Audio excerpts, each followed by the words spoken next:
Olá, bem-vindos a mais uma análise aprofundada aqui no nosso espaço. Hoje, o foco é a saúde mental no Brasil. Um tema complexo, né? Com certeza, e muito atual. Exato. A gente vai mergulhar em alguns dados recentes, tipo do estudo Saúde Mental Brasileira Investigação Atual, para entender melhor a situação. Vamos falar de prevalência, o baque da pandemia, o que influencia isso tudo? E também da nossa rede de atendimento, a RAPS, e o peso do estigma, né, que ainda é uma barreira. Isso. A ideia é destrinchar os pontos principais, entender os desafios, mas também os avanços. Bom, vamos começar logo com os números da depressão. Já dá um panorama. Vamos lá. Olha só, os dados de 2019. 10,2% dos adultos brasileiros com diagnóstico de depressão. E isso representa um aumento de 34% desde 2013. É bastante expressivo. E tem a questão de gênero, né? Mulheres com diagnóstico quase 3 vezes mais frequente que homens.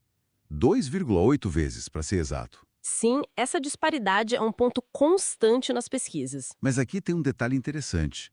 A maior prevalência, o pico, está ali entre 60 e 64 anos. Só que o maior aumento foi nos jovens. Exato. Entre 18 e 29 anos, o crescimento foi de 51%. Isso acende dois alertas, né? Como assim?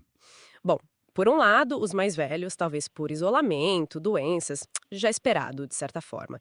Mas esse boom nos jovens, Pressão da vida moderna. Faculdade, trabalho, redes sociais. pode ser tudo isso.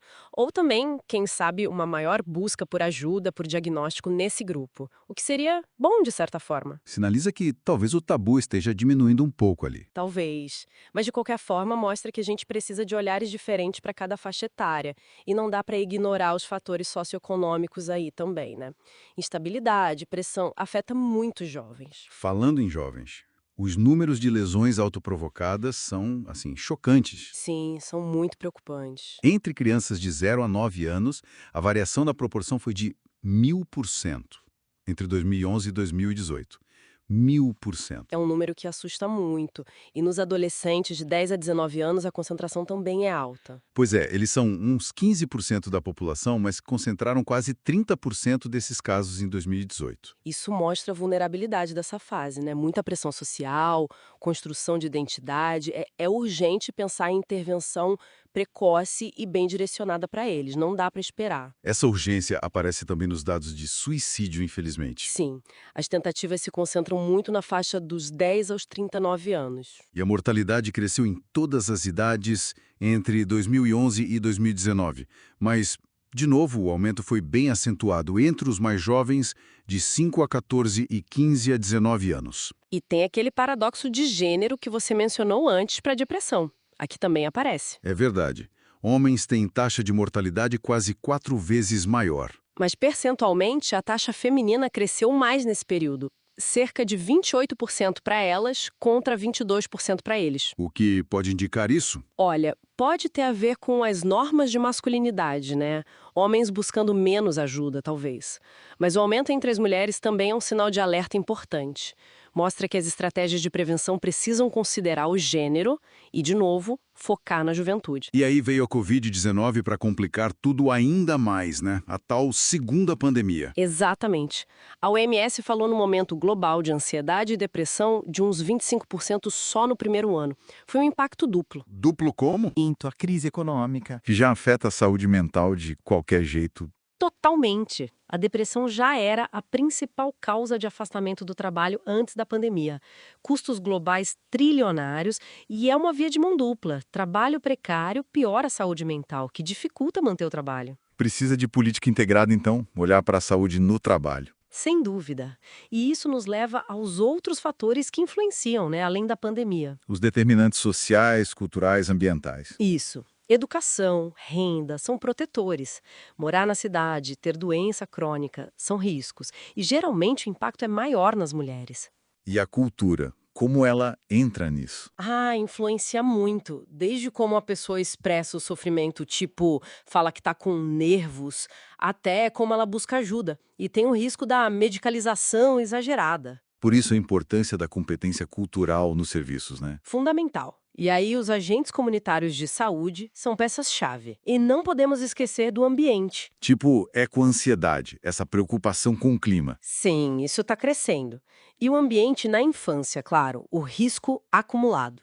Tudo isso conta. Bom, para lidar com essa teia toda, a gente tem a RAPS, a Rede de Atenção Psicossocial. Que é o nosso modelo, né? Focado na comunidade, com os CAPs crescendo, menos leitos em hospital psiquiátrico, integração com a atenção primária. A lei da reforma psiquiátrica foi um marco, né?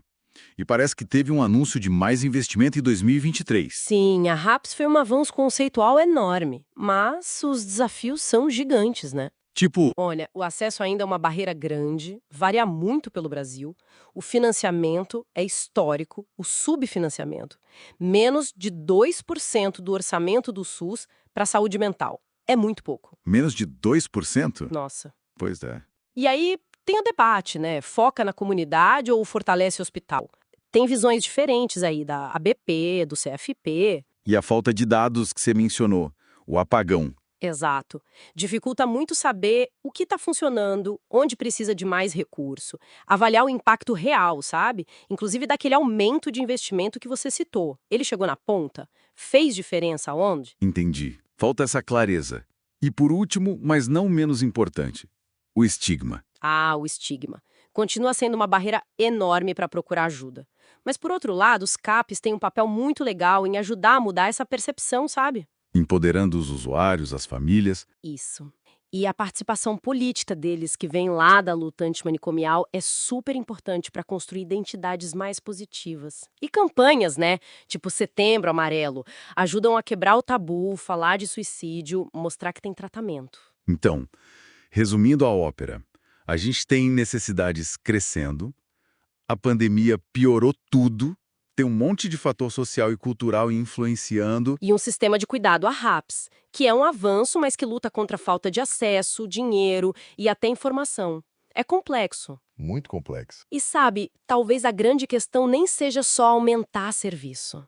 Talvez seja mudar como a sociedade inteira vê o bem-estar mental. Ir além do modelo só médico. Exatamente. Integrar de verdade esses fatores sociais, culturais, ambientais no cuidado. Pensar nisso de forma proativa. Quem sabe a nossa diversidade cultural não pode ser uma força para inovar nisso? Fica a reflexão. Uma ótima reflexão para a gente fechar. Bom, pessoal, se curtir essa nossa análise, não esqueçam, curtam o nosso canal e cliquem no sininho para receberem as notificações das próximas discussões. Até lá!